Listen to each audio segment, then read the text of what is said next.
আমার নবীজি হচ্ছে রহমাতাল লিল আলামিন। আমার নবীজি পৃথিবীতে আগমন করেছেন।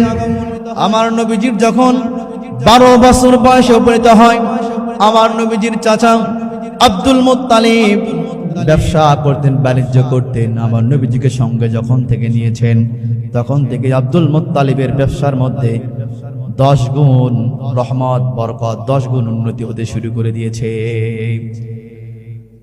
আমার নবীজি মদিনাতুল মুনাওয়ারা মক্কাতুল মুআজ্জামা যখন আগমন করলেন, আমার নবীজি যখন ছাগল নিয়ে ভেড়ানে যখন মাঠের মধ্যে যেতেন, ছাগল ভেড়াগুলো ঘাস খেতেন আর আমার নবীজি শুয়ে থাকতেন।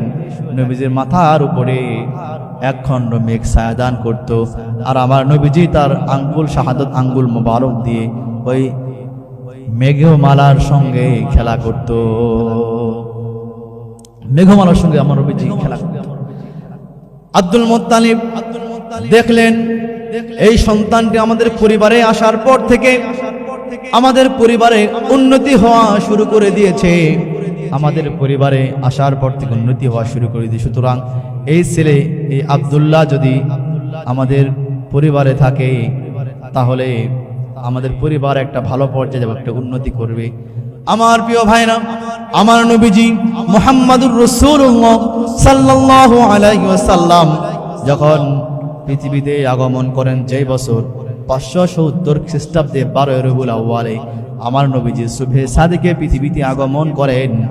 আর ওই 570 খ্রিস্টাব্দ ওই বছরটা আমার নবীজি যে পৃথিবীতে আগমন করলেন, এই ওসিলায় আল্লাহ রাব্বুল আলামিন ওই সারা বছরে সমস্ত মায়ের গর্ভ থেকে যত সন্তান পৃথিবীতে আগমন করেছে, সবার ছেলে সন্তান হয়েছে। সুবহানাল্লাহ।